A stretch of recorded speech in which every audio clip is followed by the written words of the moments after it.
Greetings, everyone, and welcome. My name is Dr. Lori Laws, and I am presenting on behalf of the Arizona Nurses Association a presentation titled, What If It's Not Just Burnout? Healing-Centric Strategies for Nurses. So to launch off, I'll tell you a little bit about me, and then in a quick 7-question survey, I'm going to ask a little bit about you so I can tailor this presentation and this follow-up services to exactly what you need. First, I do need to disclose that I don't have any financial interest in the topics that we are discussing today. I am a wildcat for life, which means here in Arizona that I attended the University of Arizona College of Nursing, where I completed both my master's and my PhD in nursing. That was followed by 2 postdoctorate fellowships, both of which were in integrative nursing. So that's the world in which I live. I have had the good fortune and am so blessed to have had my work featured by the American Nurses Association, the National League for Nurses, the Western Institute for Nursing, the Arizona Nurses Association, and many others. I do have a book coming out on these topics later this year called Nursing Our Healer's Heart, and it is a recovery guide for nurse trauma and burnout, the proceeds of which go to our nonprofit organization called the Haelan Academy, which brings nurses worldwide programs and services to support them in recovering from nurse-specific traumatization and burnout. So that's a little bit about me. Let's go ahead and find out a little bit about you. I have prepared for you a short 7-question survey. We'll put the QR code and a link on the screen for you. And I'll give you a moment to find your way to that, and then we'll walk through the questions together. Super easy, I promise. All right, I'll go ahead and start outlining the questions. The first of which just asks whether or not you work primarily in a clinical or a non-clinical setting. The second of which asks, how many years approximately have you been a nurse? The third question was intended to be a little lighthearted and in identifying your nurse spirit animal, if you will.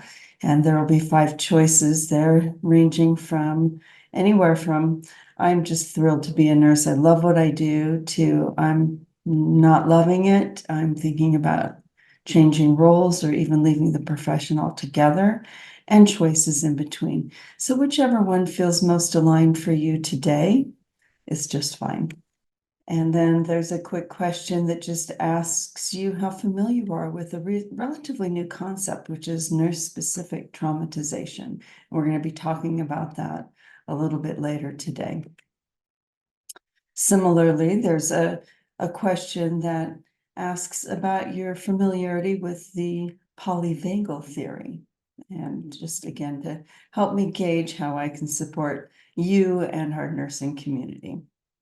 Now, the 6th question talks about any symptoms that you might be having, and these could be symptoms in any domain: physical, cognitive, emotional, relational, social, behavioral, spiritual, or existential. So just take a moment to just contemplate, like, what am I experiencing with regards to potential nurse burnout or nurse-specific traumatization?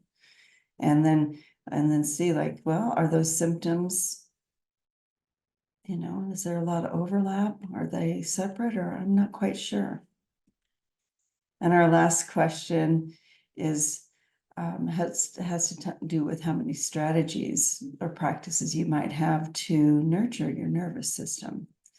And many of us did not get this information, this education, this training in our nursing programs. A lot of this is really fresh science that's still working its way through the research continuum. So if you haven't heard of any of these concepts or practices, you're in the right spot. And if you have, well, hopefully I can add to your knowledge base and your practice repertoire. So today we just completed for our agenda the first item, which is some introductions and our pre-webinar survey. Coming up next is a literature review. I'm just going to touch on some of the most important points regarding nurse burnout, nurse trauma, and polyvagal theory. We'll talk about the symptoms and the immediate and delayed responses to burnout and trauma. We have some case studies or some archetypes that we'll talk, and I'll introduce a microdoses matter practice that you can take with you on your busiest day that can be practiced in 1 to 30 seconds. So no matter how busy you are, I have something for you. And then last, we'll have a closing, and there will be a post-webinar survey, and that will be required for your continuing education purposes. So make sure that you do that before you log out of the webinar today. All right, so let's get started. Right now, I have put a clock up for you because we're going to do what I call a 5-minute roundup to prepare you for some of the practices that we're going to explore together today. So a couple things, I'm going to give 5 minutes to really explore wherever you are right now, your home, your office, your workplace, wherever you might be. There will be things that you can round up that will be helpful for today. The first of which is anything for notes. That could be anything from a journal to a piece of scratch paper to an electronic notepad on your phone, whatever's convenient for you, just a place where you can jot down some information to refer to later. Any object from nature. Now, that could be a piece of fruit from the refrigerator, a carrot stick from your lunchbox. If you have flowers, fresh flowers, any object whatsoever. And then any object that has a natural scent, right? So that could be any of the items that I listed above. It could be if you have some essential oils, anything natural. So the key here is that we want something that is from nature and not chemical. So an essential oil would be good, and a perfume that is chemically manufactured would not be so great for the purposes of what we're doing today in terms of neuroception versus nociception. Okay, so check your fridge, check outside, go through some drawers, rustle some cabinet doors, and then we'll be back in 5 minutes. All right, and we'll start the clock now.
Wonderful. That 5 minutes flew by quickly. I also did a roundup, a 5-minute roundup, and I'm going to try and present this to you without without it all toppling over. So I ran outside first and I found some basil, some rosemary, some mint. And I ran to my refrigerator. Oh, wait, no, the other thing I found outside is I just grabbed a random piece of gravel because there's nothing like a good piece of rock, right, to help us ground and center. Then I rummaged my refrigerator and I found a lemon, an orange. Seems so random, but it'll make sense to you in a little bit. A celery stalk, and then I rifled through some more drawers and I found cinnamon from my spice cabinet. I found some almond extract. I also had vanilla. Again, you want to make sure it's a real thing, not the imitation. I found one of my favorite scents of essential oil, just citrus bliss. And then I went further and I found a lip balm that has an essential oil in it, and you'll see this, how we use this later. And then I just found some crystals from my collection and, some stones, and last but not least, some flower essences. So that's what I found on my 5-minute roundup. And that's something that might give you some brainstorming ideas for yours. So thank you so much for participating in that. And we'll dial back to that after we learn a few things. So the first thing that we have for our learning objective today is to discuss the literature surrounding burnout, nurse-specific traumatization, and polyvagal theory. And one of my favorite definitions of trauma comes from Gabor Mate, who is one of the world's experts, who says that trauma is not what happens to you, it's what happens inside of you as a result of what happens to you. And that's really where the injury is, the symptoms are, and where the opportunity for healing resides. Now I take a look to see what is the American Association of Colleges of Nursing, what is their position on trauma? And it's really interesting because we as nurses are to assume that everybody has experienced some type of trauma in their lives. Now, when I sit with that, yes, that's patient-informed care, trauma-informed patient care. Yes, yes, yes. But so this really got me thinking about how nurses are affected and what's the relationship between burnout and nurse-specific traumatization as brought to us by a recent middle range theory from Dr. Karen Foley at Purdue University. And this is a must-read middle range theory. And it's a middle range theory for nurses' psychological trauma. And that is what our talk today is grounded in, this middle range theory. Now, there are two types of broad categories of trauma that nurses can experience. One are individual traumas, and the other is nurse-specific. All right, so acute trauma could be anything like, for example, a car accident. It's kind of a one-and-done trauma exposure. Chronic trauma is something that happens over time. For example, right out of the pages of my life, I unknowingly was living in a house that had toxic mold in it, and I became very, very sick. And I was in this house for 18 years, and they couldn't figure out why I kept getting sicker and sicker. So that would be an example of chronic trauma. Complex trauma is any combination of what you see on the screen. Developmental trauma is anything that happens in childhood. This could be our attachment traumas, our ACEs, our adverse childhood events, anything that happens over the early part of a lifespan. And then there's neglect, physical, emotional, and any other form of neglect. So those are as individuals, because we bring our whole self to work. We don't just like put our personal life in a suitcase at the door and then we leave with our nurse suitcase, right? We're whole people who are inseparable from the systems and contexts in which we live and work. So then we go to work, and as nurses, we are exposed to all sorts of trauma.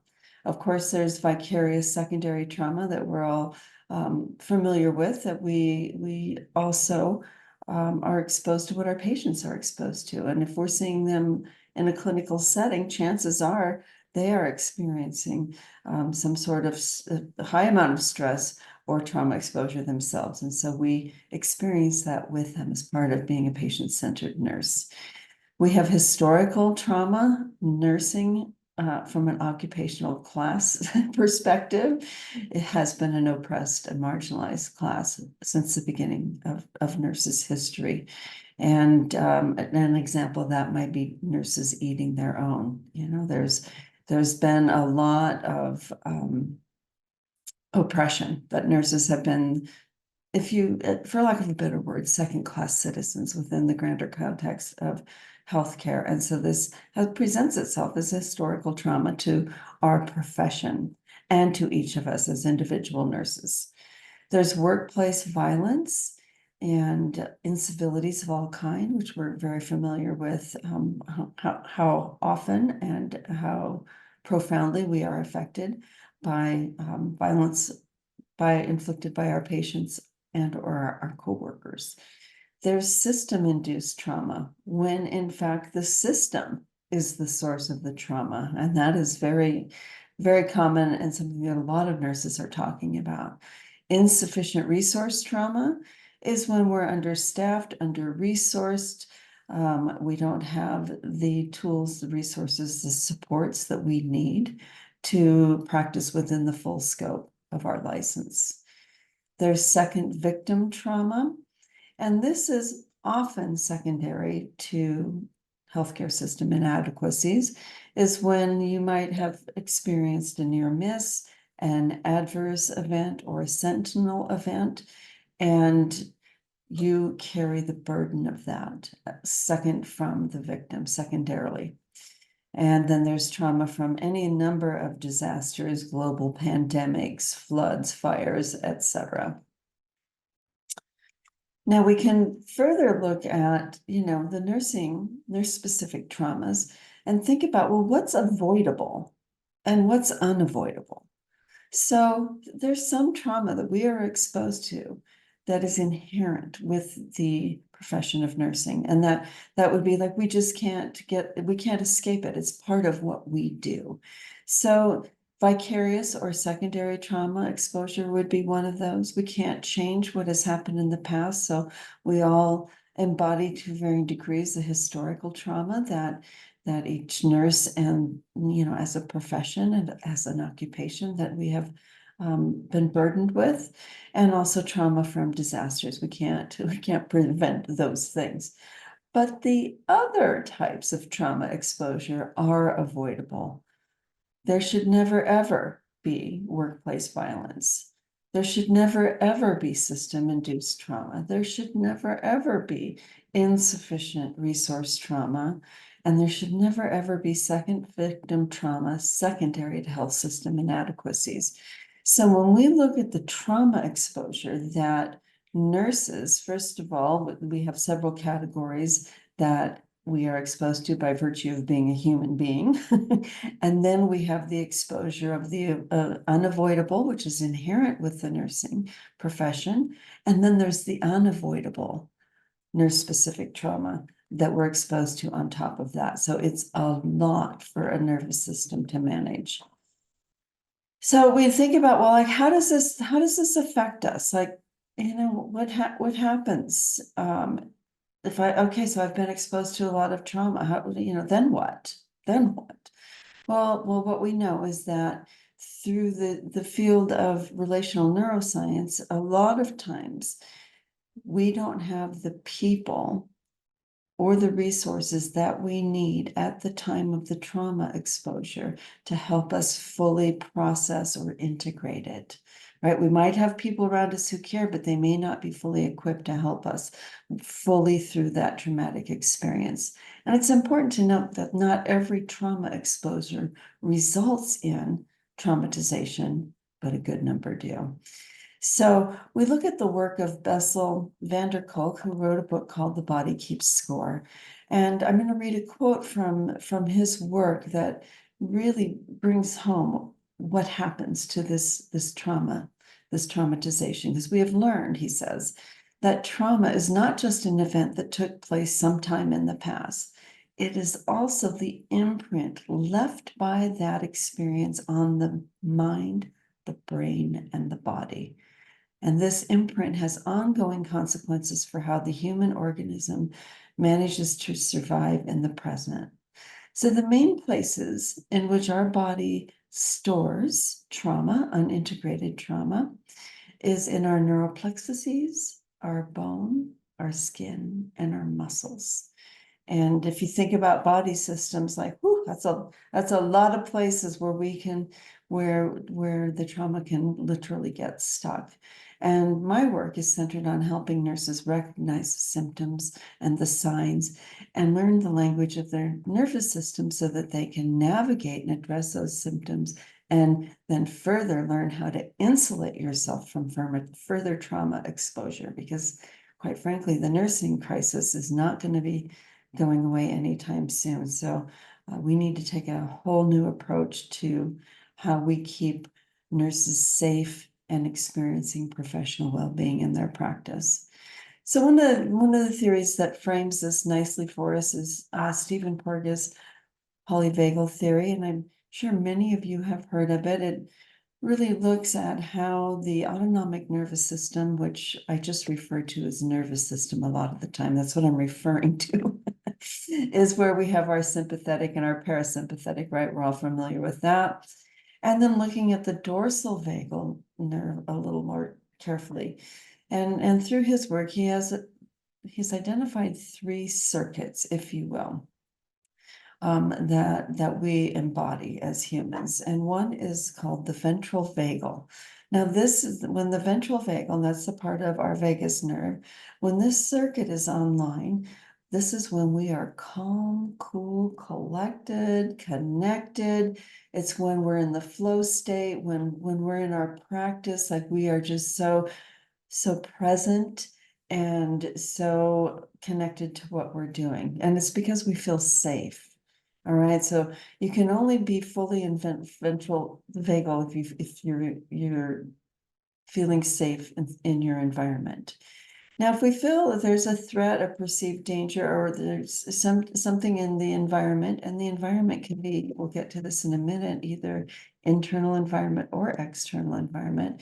But if you or a nurse is feeling unsafe in any way, or maybe even below the level of your consciousness, your midbrain comes up with something that looks like danger, well, it's going to put your sympathetic nervous system online. And that's kind of our all hands on deck. And then this is a form of active protection to keep us safe. Now, the third circuit is the dorsal vagal circuit. So that speaks to the dorsal aspect of the vagus nerve. And this is when the degree of threat or unsafe conditions is so great that we start to kind of shut down. You'll see like mammals will play dead, would be an extreme example of that, playing possum, if you've ever seen a little video clip about that, where they, as a survival technique, it's a passive protection. You know that you can't fight, and you know that you can't run faster, you can't flee, right? And so the only hope through the perspective of your nervous system is to shut you down to varying degrees. So that you can stay safe. Now, so we have, just to recap, we have 3 circuits in the nervous system and vagus nerve system, as described by polyvagal theory, and that is ventral vagal, and that's when it's sympathetic, and then dorsal vagal. And so usually you think of these on a ladder to represent the hierarchical nature. So if you're in ventral vagal and there's a major threat, then you're first going to go through your sympathetic nervous system, right? Fight, flight, fawn. And if the threat is too great, then dorsal vagal will come online to kind of shut you down, put you into freeze or a total collapse. But as you know, nothing in nursing or physiology is just, that clear. Then there can be hybrids. And I have a graphic for you that shows not only the hierarchical nature, but also shows you how you can kind of mix and match these three circuits to get play, where play is available to us, where stillness is available to us, and then fawning and freeze responses. All right. And so play, I think, makes a lot of sense. It's when we can go out for a hike, we can enjoy the company of our loved ones, we're laughing, we're relaxed, we're able to socially engage and connect. Your play might look like an extreme sport, but whatever your form of play is, or look at your children or nieces or nephews and see how they're playing, right? But you've never seen a toddler play when they're having a temper tantrum, right? Because it's not available to them.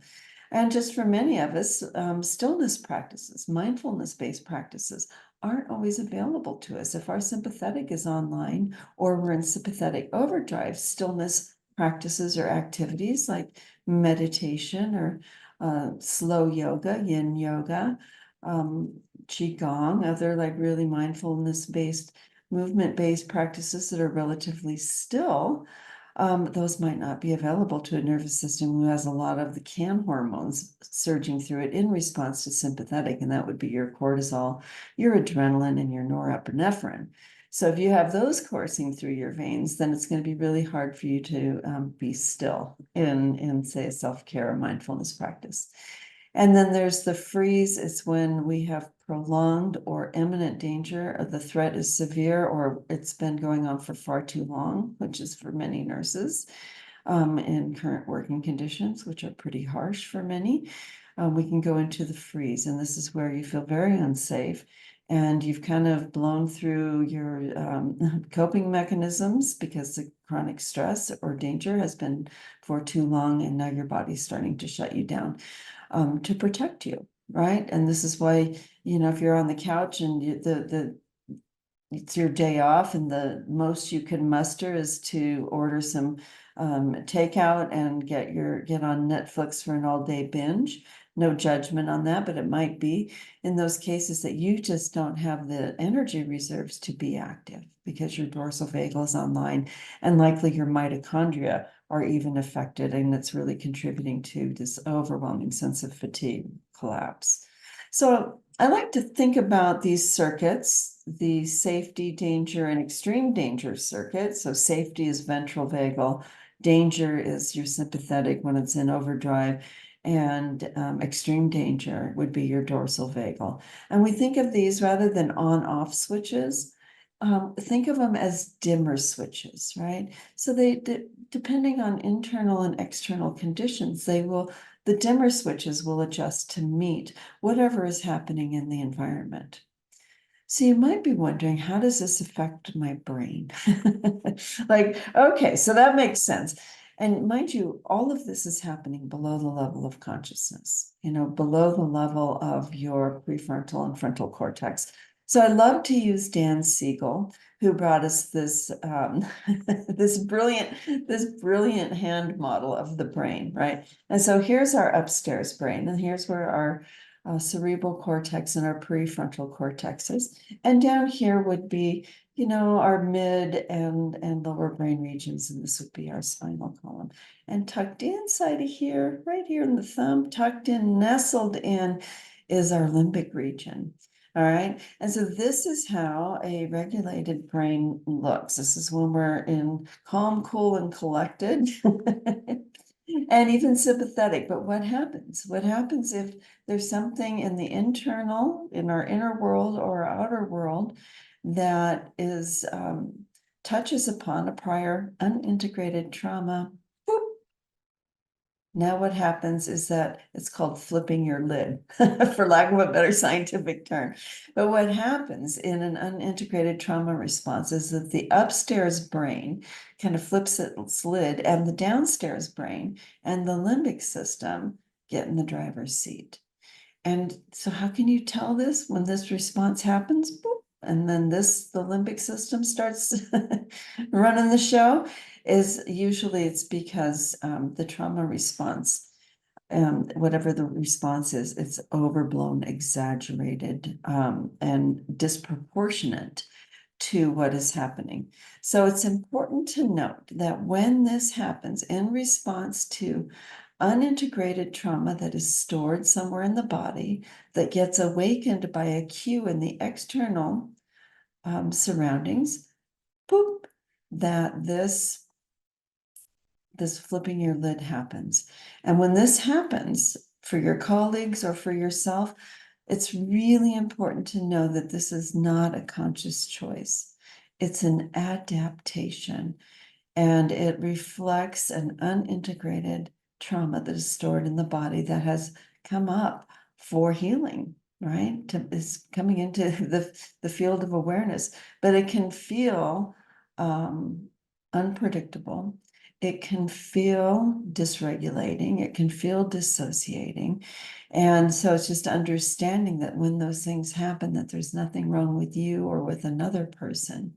We want to look at this through the lens of what happened to you, and this really compassionate, like what happened in your life. And we don't have to know. We just have to hold compassion for what happened to me or what happened to you when we have this sort of flipping one's lid. So what happens then is that we can have some behavioral responses that they're adaptations, adaptive responses that can emerge in the form of, and I'm sure you've heard of many of these, fawning, flight, fight, or freeze. Now, again, these responses are nervous system adaptations. It has what has happened over time that is either stored within your body systems, and I call that whole thing your repository, and how your midbrain, what Porges calls neuroception, or the threat detector, that is 24/7 making sure that you're safe. And if there's a cue in the external environment or the internal world that signals a threat, this threat detector signals out to your autonomic nervous system and your vagus nerve to have some sort of behavioral response. So a fawning response, remember these are adaptations. People might be a little people pleasing. They might identify or be observed as having some codependency, some lack of identity, or maybe they don't have good boundaries. Because really, people who are in the fawning hybrid, they can't fight the situation, right? They can't flee the situation. So they just have to appease and please, right? And this is many nurses, a good number of the nurses that I work with in my integrative nurse coach practice, from which all of this work emerged when I was observing what was happening, and people needed a lot of help, particularly through the pandemic. And so a lot of people, well, it's like, I can't fight my job. I can't fight the healthcare system. I can't fight the organization. And I can't flee. I can't take flight because I need to provide for myself and my family. So I guess I'll just suck it up, buttercup, and please and appease, even though I'm not happy and I'm not well. And when I say not well, I mean in terms of professional well-being. All right. So then there's another response, again, depending on external, internal conditions, what your neuroception threat detector determines and signals to what of those circuits or hybrids to come online, like a light dimmer, and fight is what your system, all again below the level of consciousness, this is happening, which is why it's really hard to differentiate and understand how to manage it compared to, say, burnout, right? And so when we're in a fight response, we're actually moving towards the threat or the stressor. And so that could look like anger or rage, controlling, bullying, maybe explosive behaviors. Conversely, if we're in the flight response, both of which fight and flight are involving that sympathetic circuit, then we might be moving away from the stimuli, right? So in fight, we're moving towards, in flight, we're moving kind of distancing ourselves. And that can appear as being somewhat anxious, worried, fear, worry, doubt, maybe the need to be perfect, overworking, overthinking, all of these things that we do to kind of put some distance between ourselves and the stressor or the threat to our safety. And then there's the freeze response. Now, interestingly, both the fawn and the freeze have an element of that dorsal vagal circuit that comes online. And when we're in the freeze response, this is like, oh, please just leave me alone. Many, I cannot tell you how many of my clients in my practice have said, I just can't. And it's like, please leave me alone. Please make it stop. There's oftentimes brain fogginess. There's a degree of indecisive. It's like, I don't know what to have for dinner. I don't know. I don't care. I just can't even. I can't even figure out what I want for dinner. You decide. Or maybe patterns of being a little bit late, being chronically fatigued and lethargic. And I'm not talking about I'm just tired, not just, but I'm tired after a long day work, or I'm tired after a vigorous workout. That's not what we're talking about. We're talking about that kind of bone weary fatigue, like I am just depleted or exhausted. And so those might be examples of the freeze behavior in action. So we'll put up on the screen here some nurse archetypes, and these nurse archetypes could be you, they could be your coworkers. I'm just trying to adjust my screen here. Bear with me for just a minute so I can see what you're seeing. There we go. Thank you for that. So on the screen, we have Jordan. She's a med-surg nurse, and she's kind of an overachiever and oftentimes feels like she's attached to your hip, like she's just wherever you are, there she is. And so this would be one of our archetypes. So I want you, as I introduce these archetypes, to be thinking about which of these adaptive responses they might be exhibiting in their behavior. Are they fawning? Or is it a fight or flight? Are they in a freeze? Let's see what that might look like in some of these archetypes. We have Gabby, who's a PACU nurse. And Gabby is kind of a high anxiety kind of guy. He's a chronic overthinker, super good at his job. They all are, but those seem to be some of the patterns people observe in him.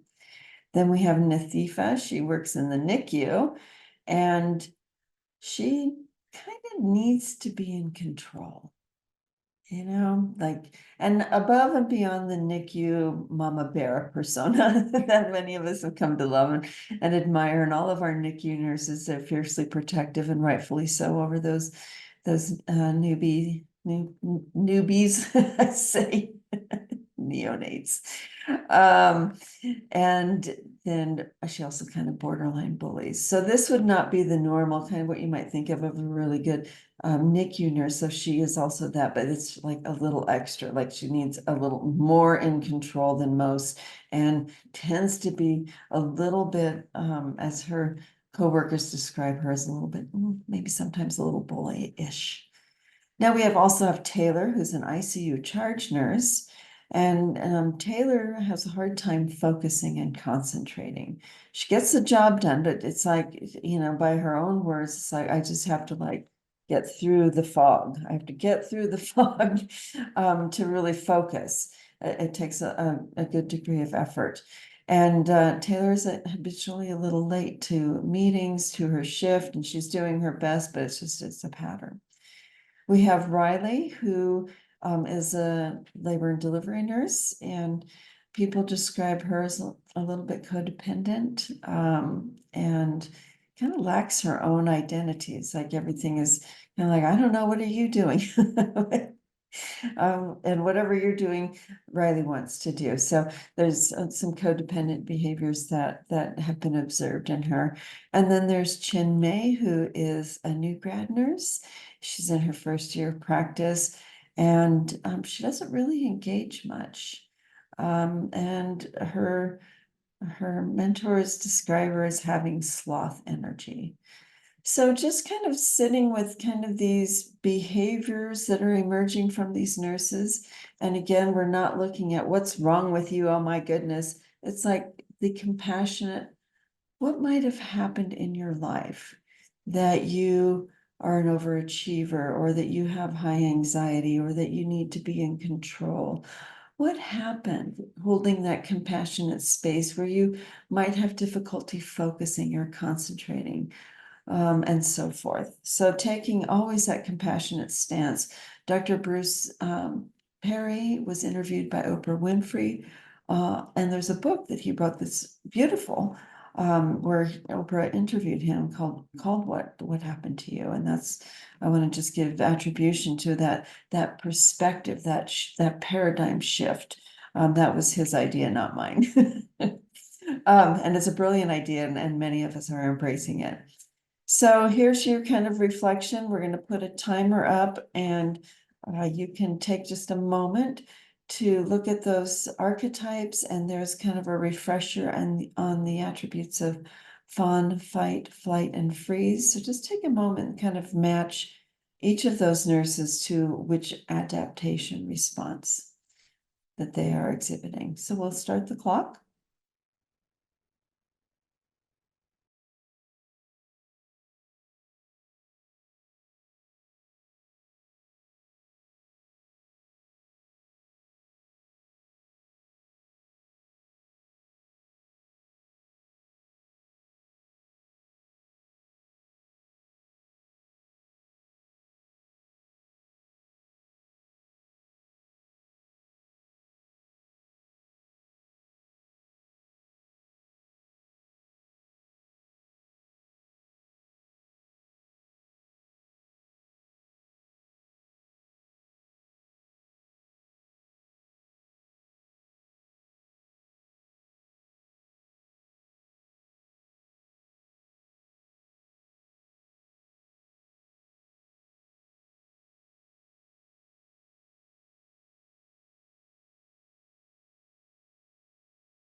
All right, well, good work. And sometimes it's really clear and sometimes it's not. So it's something for us to always be mindful of it in our own behavioral responses as well as our coworkers. So we have Jordan was fawning, Gabby is in a flight, Nathifa is in a fight response. Both Taylor and Chinmay are in freeze responses, and Riley, as well as Jordan, are in fawn responses. So sometimes it's just really helpful to understand what is happening at the level of the vagus nerve, what's happening at the level of the midbrain and the limbic system that are resulting in some of these behaviors. And it helps us not only to navigate our own behavioral responses, but also helps us to have compassion when a colleague is in an adaptive response, because sometimes they're really hard for us to be in. Someone who's having, an angry outburst, that is sometimes difficult to be in practice with. Someone who needs to be perfect and is micromanaging, that can be challenging for us to work in. And so having a little compassion around those conversations. And then also taking a look in the mirror and really reflecting, okay, well, what circuits and hybrids have I experienced, in my own ways of being in practice or in my home life or, my social life. Similarly, what have you observed in those around you? So we're going to take just a moment because that was a lot of information. And we're going to do the first part of a microdoses matter practice. We're going to get ready for that. But I wanted to give us just a moment to process what we've learned and also just kind of integrate what we've learned. So the first thing I want to do before we start the practice is really I want you to think about if you feel safe in your current surroundings, wherever you might be. Do you feel safe enough to close your eyes for maybe 20 seconds or have a soft gaze eyes for either way? And if you don't feel like you're in a safe space right now, maybe pause the webinar so that you can relocate to one, or in your mind's eye, if that's not possible and you just need to finish this right now and maybe you don't feel super, super safe or supported in your environment, then in your mind's eye, think of a place where you do feel safe and put yourself, in that space. And when you're ready, just go ahead and we're going to close your eyes or just have soft gaze, whichever, be comfortable. And whether you're standing, seated, or lying down is fine. Just be comfortable and we'll begin. So the first thing I want you to do is feel your feet, wiggle your toes, feel your feet connected to the floor or the surface below you, connected to the earth, and feel roots from the bottom of your feet going to the star at the center of the earth. Connect ground way deep into the earth and bring that energy right back up to the bottom of your feet, the tops of your feet, your ankles. Notice your lower legs, your calves, your tibia, your anterior aspect, your knees, moving up, feeling your thighs, front and back, your hips, your buttocks. Just put your attention there and just notice. Just notice. Moving up through the hips into your abdominal area, below the solar plexus, below the diaphragm. Just noticing. Now go to the back side. Just notice what's happening in the back part of your torso, moving up to your upper back, moving to the front, above the diaphragm. Your heart, maybe put one hand or both over your heart as you take one mindful breath. We're going to breathe in for 4, hold for 4, and exhale for 4. Here we go. In, 2, 3, 4, hold, 2, 3, 4, exhale, 2, 3, 4, and then bring all of that energy up to the heavens above. Returning your hands to the heart. And then when you're ready, wiggling your toes, your fingers, unsoftening your eyes, and joining back in the present moment. Ooh, that felt good. I hope that felt as good for you as it did for me. So we're going to do a little brainstorming to prepare ourselves for the microdoses matters practice that you're going to be learning about. And for right now, we'll put a timer up. And in your journal or whatever you're taking notes on today, I'd like you to please list 3 private spaces where you feel safe at work that you could go to on your busiest of days and take a breath. So this is how long you need to be in that space. That's the minimum amount of time. So for 1 to 2 seconds, up to 30 seconds. So 3, that will start the clock, 3 spaces in which you feel safe for 30 seconds at work, and 3 that you feel safe at home.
Wonderful. Well, you've just done the first part of your micro doses matter practice.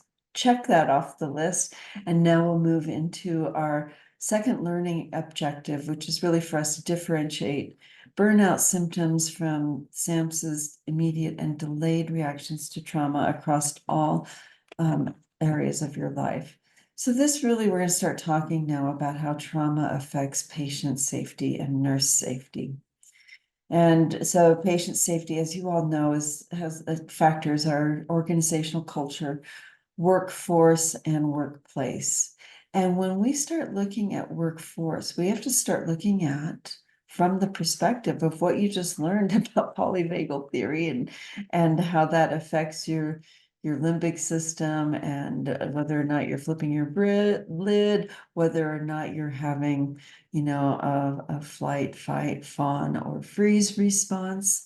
And all of that, nurse safety is affecting patient safety.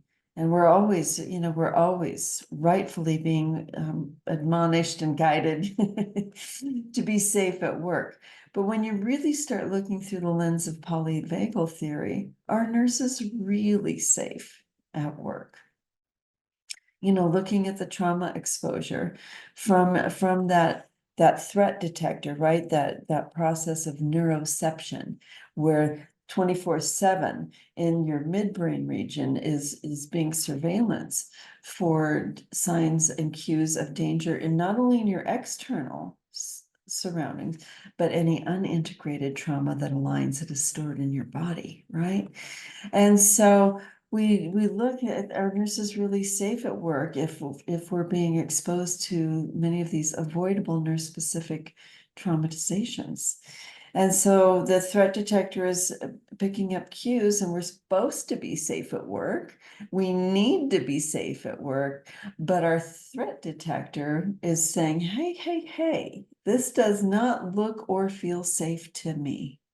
Not having enough resources, not having enough staff, among the top challenges that nurses are facing, which would be insufficient resource trauma. So that begs the question, is your nervous system getting hijacked at work?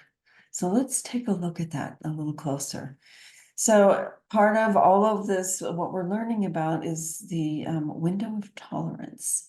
Now, the window of tolerance is the goal of the nervous system, is that we want to be in that ventral vagal circuit where we feel, excuse me, where we feel calm, cool, collected, connected. We're safe. We're able to really be present with our patients and our clients. And then have enough sympathetic to come in and help us address the threats and the stressors that come in. And so what happens is that when we are in our window of tolerance, life is good. But prior and current trauma thwart that goal. So if we have too much sympathetic, right, we get into that sympathetic overdrive, or that dorsal vagal comes online too much, then that closes our window of tolerance. We are not able to practice and be as regulated. We start to maybe dysregulate or dissociate even.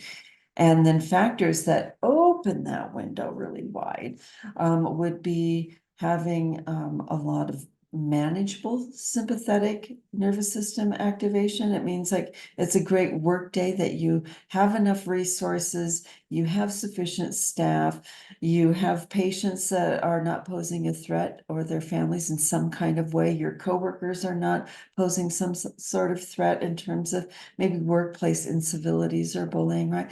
And so our factors are favorable to keep that window wide open. And this is when, in fact, you can deliver the highest degree of patient-centered care, where you're really connecting with them in the ways that they would like for us to connect, and the ways that we really want to. So what should happen at work, is that we should have external conditions, right, that keep us thriving in our window of tolerance. And that means that we're sufficiently staffed. We have adequate resources. There's workplace civility. We are valued, we're seen, we're heard. Our needs, our safety, and our professional well-being is being prioritized. all things that would help nurses to feel safe in their role, in their nervous system, which remember translates into or contributes to patient safety and outcomes. But that's not what happens in many workplaces. In many workplaces, nurses do not feel safe because, well, maybe because they're not safe, right? Maybe they're insufficiently staffed, inadequately resourced. Maybe they're experiencing workplace violence, bullying, or incivilities. Maybe they're not being valued. Maybe they're not being seen or heard or honored or respected. Maybe they're not being compensated as well as they should be. Maybe they can't get the PTO off, the PTO that they desperately need to make sure that they recharge and restore and recover from all that they've endured. Because it's hard being a nurse, especially now. And maybe our professional wellness and well-being and safety is deprioritized. All of these factors shrink that window of tolerance. And now we have very little, if any, ventral vagal online, makes it harder for us to be fully present with our patients and with our colleagues, and it gets that sympathetic overdrive going. And if the stress is so great, then we'll even move into that dorsal vagal, and we'll start getting kind of like shut down, kind of in a freeze. And so the goal is to keep us in a very large window of tolerance. And when that doesn't happen, then essentially, because we're supposed to be safe at work, but if we're not safe at work, but we're expected to practice as though we're safe at work, then it's like, it's been described to me by the patients and clients in my practice. It's like, well, my nervous system gets hijacked at work. And that's indeed what it feels like for a good number of nurses. So if we are not safe, then our patients are not safe. So if we look at a comment from the WHO Director General, who says, if it's not safe, it's not care. We look at some nurse scholars and medical professionals, Dr. Jarvis and Dr. Solani, who say when nurses aren't safe, patients aren't safe. We know this. And that got me wondering, well, if nurses aren't safe and patients aren't safe, it doesn't sound like healthcare to me. It sounds more like risk management to protect the assets of a corporation. So patient safety and nurse safety one influences the other. So it's just mission critical that nurses not only feel safe, but be safe in their practices. So let's talk then about how some of those symptoms could manifest.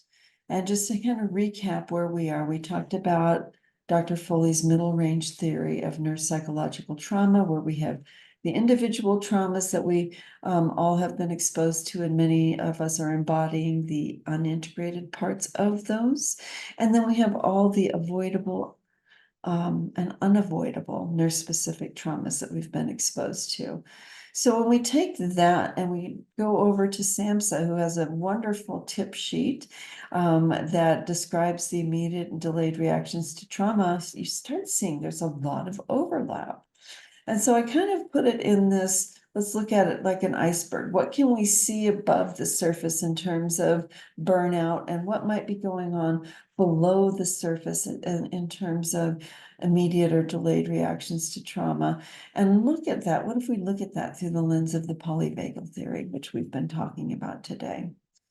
And so indeed, in chapter 3 of that SAMHSA publication, there's also a beautiful summation of immediate and delayed responses to trauma, which we'll put up for you a URL and a QR code. I created an infographic that you can download, print, reference to as you really reflect and look at what you're experiencing, and making some decisions about how you want to keep yourself safe, healthy, and well. So start asking the question like, all right, well, so, there's burnout, there's nurse-specific traumatization. Well, what does that mean? What does that mean for me? Because I'm sure I've got this, there's something going on. And maybe you don't have anything going on. Most of us do. 83% of nurses are experiencing burnout. 1 in 4 meet the clinical diagnostic criteria for PTSD, and 91% of nurses are exhibiting one or more symptom of PTSD. So burnout, traumatization, those are big questions. So let's break it down. Things don't always, they just aren't always what they appear. Like this, I have a picture that we'll put up for you of an avocado on the outside, and it's an orange on the inside. So on the outside, it looks like burnout symptoms, right? It looks like an avocado. That's what people, a lot of people are talking about. This, oh, nurses are burned out. They just need to take better care of themselves. And that, well, quite frankly, feels like gaslighting to many nurses, right? We know how to take care of ourselves. What we need is for the avoidable nurse-specific trauma exposure to be managed by the institutions and systems and that we work for. We need not to be exposed to the high degree of trauma that we are. So, it on the surface might look like the tip of the iceberg might look like burnout, but there's so much more to that story as you're learning. Because on the inside is often nurse-specific traumatization. So let's take a look at how the symptoms overlap. And on the next few slides, I'm going to go through the different domains or dimensions, aspects of ourself in which burnout and trauma symptoms manifest. And every time you see a green check mark, that will mean that that is what the World Health Organization and the ICD-11 defines burnout as, and some of the symptoms. And you will see that those check marks are subsets or included in trauma symptoms. And so there's considerable overlap between the two. So let's start with the emotional domain.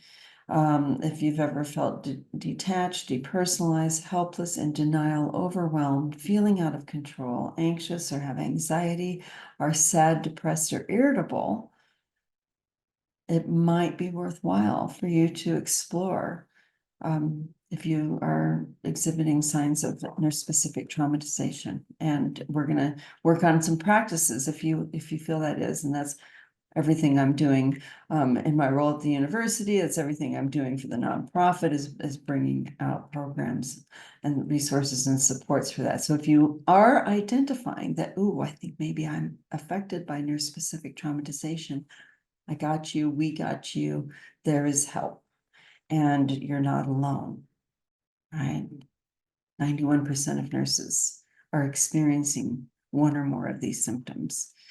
All right, so let's look at the cognitive domain. We have brain fog, difficulty concentrating, feelings of failure, negativism regarding your job or worldviews, memory changes, distracted, or your mind's racing. If we look at the physical domain, there's some more green check marks because exhaustion and fatigue are hallmark symptoms of burnout, but they are also delayed responses to trauma.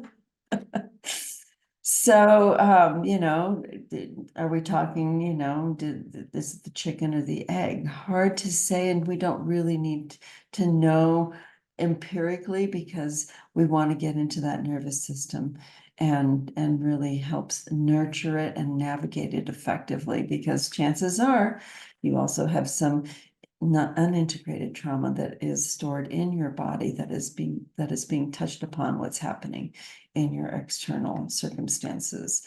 So exhaustion, fatigue in the physical domain, trembling, shaking, somatization, increased cortisol, adrenal fatigue, chronic illness, and maybe dysregulation in your HPA, your hypothalamus pituitary adrenal axis, which affects so many symptoms.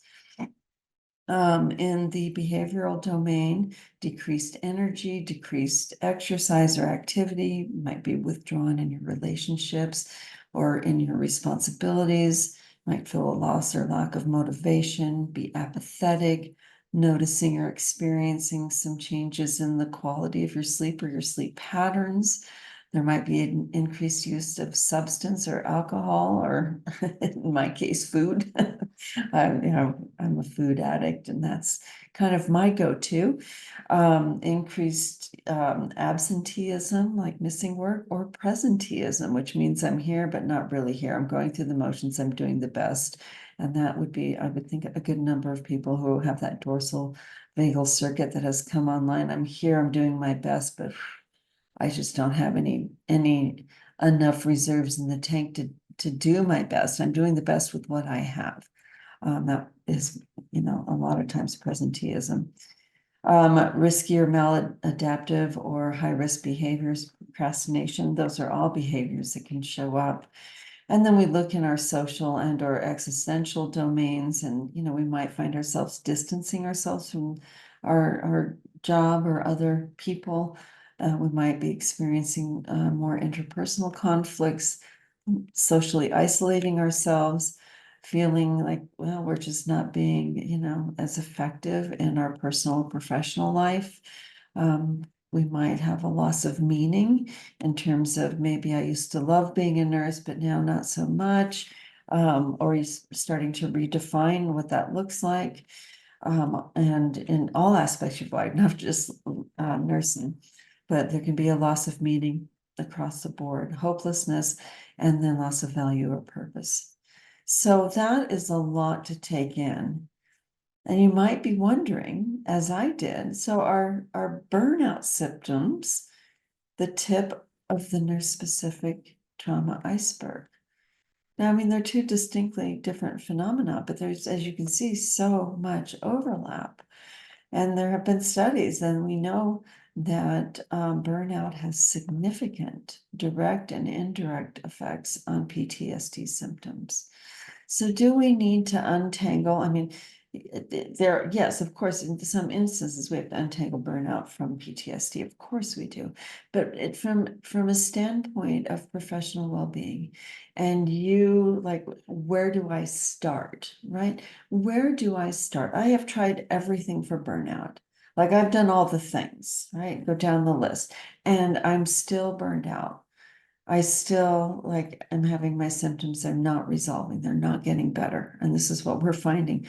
We go pre-pandemic, during the pandemic, post-pandemic, the symptoms have been very pervasive. So if that is you, then I would, I recommend for everyone, because as we know from the AACN says, assume everyone has been exposed to trauma. That's you and me.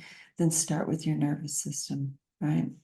Because we know that burnout has a significant direct and indirect symptoms. So that might have been a lot. That was a lot. So let's just give, as we did before, I'm going to go a little bit faster in this Bonnie's body scan, which we can use. You can always use as part of your microdoses matters practice. So building on what we did before, either be in a safe space in your mind's eye. And then one of those objects that you grabbed from earlier, anything that would help you to feel like kind of grounded and centered. For me, I will choose this random piece of gravel that I picked out from outside, because for me, using something from the earth as a grounding touch point is really helpful. So go ahead, get comfortable however you want to be, and eyes closed or just soft gaze. And we're going to do this one super fast, like you might do it on a busy work day. All right, one deep, full breath in. Exhale, holding your grounding object in your hand. Feet to earth, earth to roots, roots to center of the earth, drawing back up all that grounding energy from Mother Earth back to feet, tops of feet, ankles, calves, shins, kneecaps, putting our attention on our upper leg, hamstrings, thighs, Grounding in, deep breath. Hips, buttocks, gut, lower back, heart, hand over heart, lungs, back, deep breath in and out. Taking all this beautiful grounding energy through the rest of your body, up through the crown to the heavens and stars above and back to heart. And hopefully now your mind has had a few minutes to form those synapses before we continue on our adventure together. We're going to do another brainstorming activity to prepare for your microdoses matter practice. This time, you're going to list on wherever you're taking your notes, 3 items that you can carry on your person while you're at work, and 3 items that you can carry on your person while you're at home. So we'll put the timer up for that and go.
And wonderful, good job. All right, we're going to move on to our third and final learning objective, which is just kind of looking at some case stories that might mirror your experience using the same nurse archetypes that you've met earlier. And then we're just going to like have some time to practice everything that you've learned. So if you had to pick one today, which one of these nurse archetypes would you most identify with? And there's no right or wrong. And maybe if there's more than one, that's fine too. Just kind of be making those connections about, wow, these are sometimes how I feel. These are sometimes my behaviors, and mapping that into your autonomic nervous system, your vagal nerve, what your threat detector might be signaling, whether or not your lid might be flipping. And you can also do this with, maybe some people that are challenging in your workplace or in your home life. Maybe they're exhibiting a trauma response, and maybe they're not being difficult. I mean, it's difficult to be in, yes, but remember, I wonder what happened in their life story that led them to that response versus, oh my God, what is wrong with you? Right? So holding that compassion, so important. And again, if you had to just choose one of these circuits or hybrids, fawn, flight or freeze, which one would you say that you experience the most? Right? What's your nervous system's go-to response under extreme stress, or when you are feeling threatened or your safety is feeling compromised? So let's think about how we can incorporate some healing centric practices, starting with at the level of your nervous system. So I hear from the clients that come see me in my integrative nurse coaching practice. It's like, first of all, please don't talk to me about self-care. I don't want to hear it anymore. So many nurses feel gaslit by the term self-care. And so I don't use that. All right. Even though I have self-caring practices on the screen, just so you can make the association. But really what I'm talking about is nurturing, nourishing, and navigating your nervous system. Right. And looking, we'll put a picture up for you. Like if you think about how a house is built, you start with a strong foundation, concrete, rebar, right? Making sure that foundation is strong and stable. Well, that's our regulated nervous system. That's our practices that keep us in that window of tolerance. So we start there, because if we put a whole bunch of self-care stuff on top of it, like everybody's been asking us to do, and I'm not knocking self-care. I'm a huge self-care practitioner myself. But if the nervous system isn't regulated, it just sort of isn't sustainable. And that's when people get frustrated. It's like, I have tried meditating 10,000 times and it doesn't work for me. And while that's true, maybe that you're in so much of your sympathetic nervous system is online that it's not available to you. And so maybe you need a movement-based, nurturing activity. So we want to start with a strong foundation. And this is a part of the bigger work, which of course we don't have time to present everything that's in the framework that I've developed or the book that I've written. But so the microdoses matters. You can see it's the very, very bottom of that, building that foundation. And then there's a whole care plan that you curate called your innate care plan that really helps you learn how to insulate yourself from the external stressors that you're experiencing in terms of nurse-specific traumatization, while also building that super strong foundation. So we're going to be working for our purposes today on microdoses matter, and then from that you would build on with awareness, attending, and alignment practices and so forth up the pyramid until you really get to where you want to be, where we all want to be, is where we're regulated, we're reconnected within ourselves and with one another, and we've restored our healer's heart and our why for being a nurse in the first place. Because many of us, at least the people I work with, are questioning that. And so we're going to right now start working on shoring up that foundation, which, as it turns out, the microdoses matter practice and everything else that follows in my work aligns beautifully with Maslow's. We're going to be working on your physiological well-being, starting with the most ancient mammalian system, which is your autonomic nervous system. And that is going to help you to feel safe and also a higher degree of belonging and love as you co-regulate and heal with others. So when we talk about nervous system, nurturance, navigation, and regulation, it's a little bit different than thinking of, like, say, maybe a pharmaceutical intervention or something, a medical device. Okay, we're not really looking at efficacy so much. We're looking more at effectiveness. There's not a one-size-fits-all, that each person who's had a very unique trauma history, both individually and then in terms of their nurse-specific trauma exposure, that there's no way anyone can make a one-size-fits-all remedy. But so it's really a process of unwinding the nervous system and discovering what your nervous system needs from you to kind of insulate itself so you can thrive in your window of tolerance. So our goals are to feel safe, grounded, and centered. We want to send signs of safety to that threat detector, that 24/7 midbrain level surveillance that is neuroception, the process of neuroception. We want to give feedback into that part of your brain that you are safe, because sometimes it might be pulling something that the non-integrated trauma that's stored in your body, that's kind of confounding.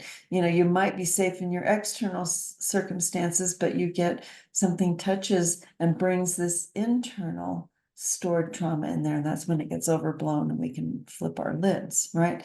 So we want to send signs of safety, if indeed we are safe. And then also microdoses matters practices to stabilize and help widen that window of tolerance, so you can just spend most of your time thriving in your practice instead of just surviving it, right? All right. So first practice I have for you today, I call it the button jar practice. And the references for these are everything that I've talked about today are in the reference list. You can learn more. And so what we want to do is kind of recognize, thinking about the circuits and hybrids that we've learned about. Because if I asked you, how would you be able to nurture your nervous system at work?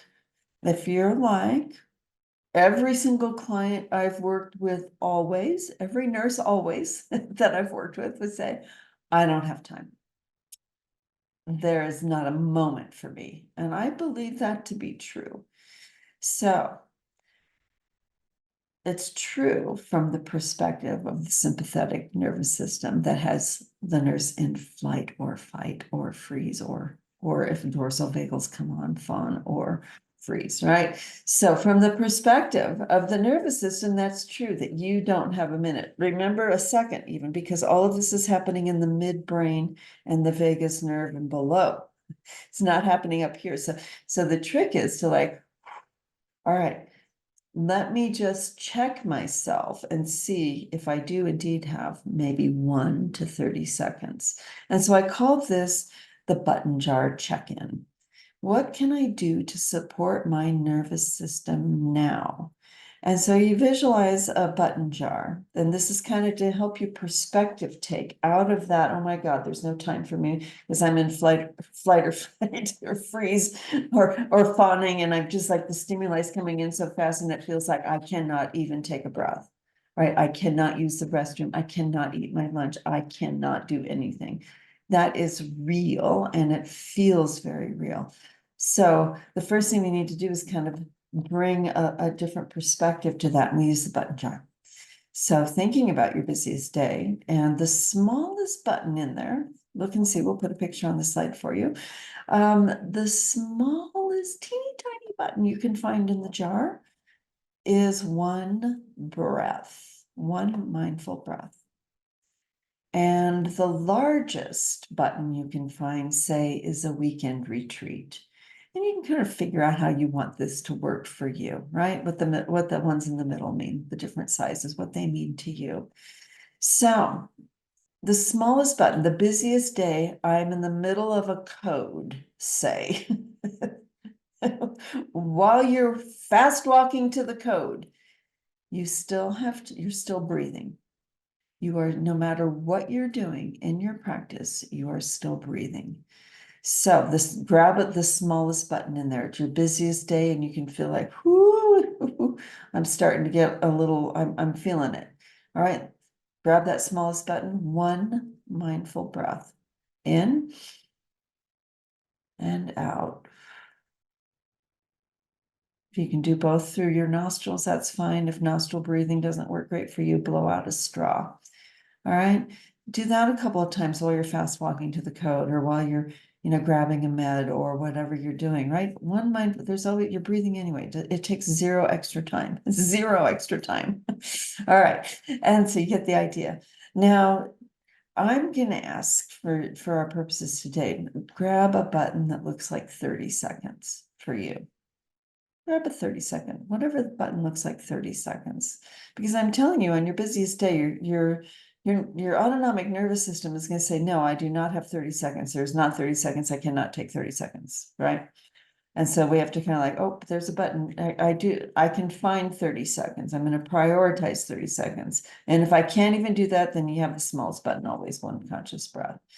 And that leads us then into our second practice, which is the microdoses matters practice. And that's kind of what we have been working on, building up to. And so now you're going to see that it comprises 4 steps. The first of which is finding a private, safe space. We have identified some of those. The second of which is grounding and centering. All right. The third of which, and grounding and centering, well, these are, quite frankly, I'll hold these up again. These are all, let's see if I can get them in the camera where you can see them. These are all the things. These are whatever you grabbed for your 5-minute roundup at the beginning of the presentation. This is your toolkit, right? And so finding a private space, you have things on here that you can use to ground and center, usually something from the earth. You'll have something that signals safety, whatever you feel safe. And oftentimes that's scent. Our sense of smell. It's our most, it's our strongest sense. So use that to your advantage. That's why I picked a lot of things that were fragrant, right? You'll notice it. And so see what is fragrant. Again, nothing artificial, because your threat detector might read that as nociception, instead of neuroception. So we're trying to, for the third step of this practice, make sure we're signaling safety. And so anything that's from nature will be perceived by your sense of smell and your threat detector as safe. All right. And then the healer's heart. This is your why you got into nursing in the first place. And sometimes we get that just gets run through the meat grinder or steamrolled through all of the nurse trauma exposure that we have. And so it's just kind of taking a moment to reclaim that. So what I'm going to invite you to do is just grab something for your grounding and centering. This time I'm going to grab, I'll grab this little purple stone that I have. And I'm going to grab the same lip balm. Let me put this down real quick before we have a big crash.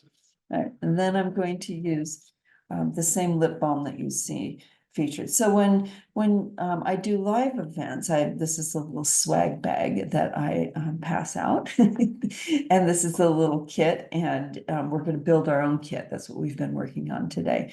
And so this lip balm has essential oil, scented lemon verbena. And so that's what I'm going to be using as I walk through this practice with you. And so having a little kit like this that you can just tuck in your pocket, I mean, like this doesn't take very much space. It's like smaller than the palm of my hand. So I can tuck that inside any clothing. Many places in my clothing, I can tuck these and have those on the ready if I need to do a 1 minute to a 30-second microdoses matters practice. So that's what I'd like for you to do, is make sure that you have your go bag ready, if you will, for your microdoses matter practice. Okay, so the first step, and this is just sort of a brainstorming thing. It's like you can just we're not going to spend a lot. I'm not going to put a clock on it, but just be in reflection, be thinking about spaces at home and at work. I put on a few examples here that you can add to the examples that you came up with already. And it's a great conversation topic if you are taking this to your teams or your units to be talking with your coworkers about. Maybe there's a designated safe place that when anybody's in there, you give them a minute to just nurture their nervous system. All right, and then grounding and centering. We've talked about, and you've done a 5-minute treasure hunt. You have some things, so there's some more ideas, and please continue to add to those objects that help you to ground and center. All right, and so today I am using this. Let's see if I can get it in the camera. There you go. And then similarly, how can I signal safety to my threat detector? That's the mission critical part of this. All right, so at home, you can do any of these in any place, but there's 5, 4, 3, 2, 1 practice, where 5 things you can see, 4 you can touch, 3 you can hear, 2 you can smell, 1 you can taste. That's a great one. And I've listed several others there, including snuggling a blanket, or people or pets, stretching, yoga, tai chi, qigong, nature walks, hiking, dancing, running, exercising, playing a musical instrument, anything goes. At work, you may not have as many options. So things that you can do quickly is you can use something like this lip balm, or if you like essential oils, you could tuck one of these in your pocket, and using your sense of smell. I've found the fastest. A pleasant smell, like during the winter, I was using pumpkin pie spice. It's wonderful. I just felt good all the time. Sometimes in the workplace, I have this in my pocket and I put on my lip balm. And at the same time, I just did aromatherapy, and that signals safety to my nervous system. So if I'm in a difficult meeting, if I'm with a challenging coworker or a patient, at my earliest convenience, put on some, get some essential oil lip balm or whatever works for you. All right, other strategies, and set this down, is just give yourself a bear hug real quick. Just even like you're walking into the med room or the conference room, give that stress a container. That's what the bear hug is for, to kind of ground. All right, rub your palms together really fast so you can release the energy. Right, because we got to discharge that. We need to make sure that the nervous system feels seen and supported and safe. All right, you can notice and name things. Okay, oh my God, there's the door, there's my light, there's my computer screen, here's the chair I'm sitting in, I feel my feet on the floor. That will also help you to get in your body and ground, and that signals safety to your nervous system. If you like to do tapping, EFT, torso twisting, if that's a place where you can just kind of do some twisting, swaying, bouncing, or shaking, all of those signal safety to the nervous system.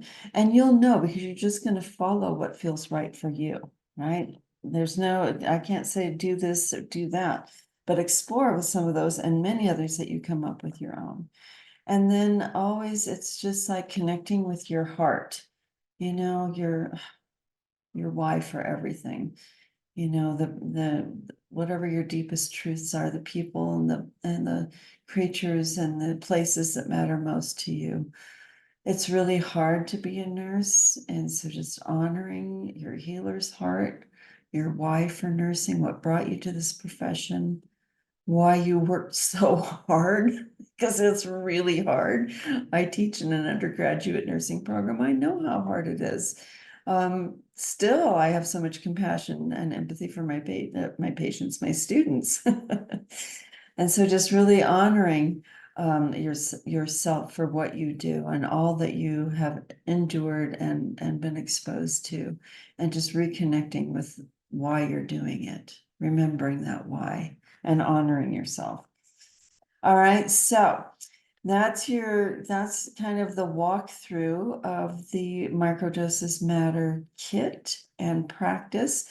We'll put on the screen for you a link and a QR code so that you can download the little pocket card. I have this on the little front and back business card. It's that you could print and just tuck in your pocket, tuck in your little kit.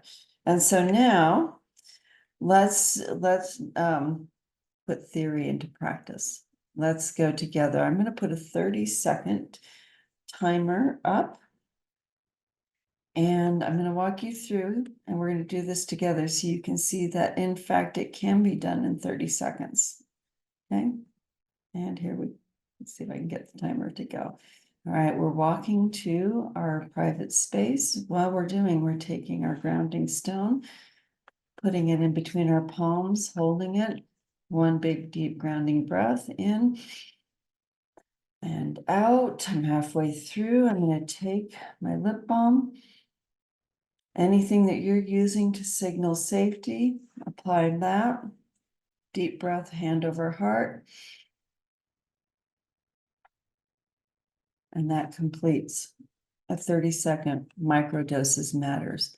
Now, what usually happens is that once you have your 30 seconds, you realize you can actually take a minute or two even. I mean, not always, of course. Take the extra time. But if all you can do is 30 seconds and you do that 6 or 7 or 8 or 10 times a day, it's not about one and done. This is a marathon, not a race, supporting the nervous system. It's a lifestyle. But the more you do it, the more benefit you will gain and the more synergy that you will attain through your other nurturing practices and how you take really good care of yourself. Because I know that every nurse knows how to take care of themselves. So that is the end of our formal time together, but please don't leave just yet. We have just a few little housekeeping things to do. But there's my contact information. Please reach out. However, you feel guided. I am here to support and serve you. This is my life. This is what I do professionally, and it's a big part of what I do in my personal life too. So just know that I and my colleagues are here for you. So now it's time for that post-webinar survey. And we talked about that at the beginning, so please make sure you complete that because that's part of our pre-post assessment. I want to make sure that I did a really, really good job by you in terms of your learning and how you can take what you've learned and apply it today. All right, so go ahead and get that up, whether it's on your computer, your phone, or any other device, and we'll walk through those questions quickly together. Some of these will be the exact same. All right, so I tried to make it super easy for everybody. So now, at the end of our time together, how familiar are you with nurse-specific traumatization? All right. Similarly, what describes your knowledge now of polyvagal theory? And you found did you learn anything there or not? I need to know that too. All right. And then when it comes to trauma and burnout symptoms, what do you think? Are they really different? Is there a lot of overlap, or you still need a little more information? There's no right or wrong here. Just wherever you are is perfect. And there's a picture in this next one, that hug. That's a picture of me, my back to the camera, with one of the nurses after we worked together in a live seminar. And that's the best part of what I do. All right. So do you have now, where are you? Do you have practices and strategies that you can use? And thinking about this, you can mix and match all of the things that you wrote down. So three safe places and 3 ways that you can signal safety, and 3 grounding and centering, like 3 times, I don't know, that's like, 81 different combinations of the microdoses matters practice that you actually can implement. The structure is the same, but how you can weave different places, spaces, and objects into it can change. And I recommend do change it up and switch it up. Keep it fresh, keep it fun, keep it light. Just kind of reflecting on what nervous system adaptation that you notice or observe in yourself most frequently. And then as we come to the end, maybe you don't have to go into a whole lot of detail, but just describe your experience, how this webinar went for you today. And please be honest. Positive and negative feedback is always so helpful. And then how you might integrate this microdoses matter practice as just one tiny little grain of sand of the bigger work that I'm doing in these areas. So that would conclude the quiz, or the post-webinar survey quiz. You can tell I'm a teacher in my day job, right? And then I have the key nursing references and other references. And then there's a link and a barcode for the totality of the comprehensive references. So it has just been my very, very good pleasure to be your facilitator, your guide, your mentor, and I'm not going anywhere. So reach out to me anytime. Thank you so much for being here today. From my healer's heart to yours. And until next time, namaste. Bye now.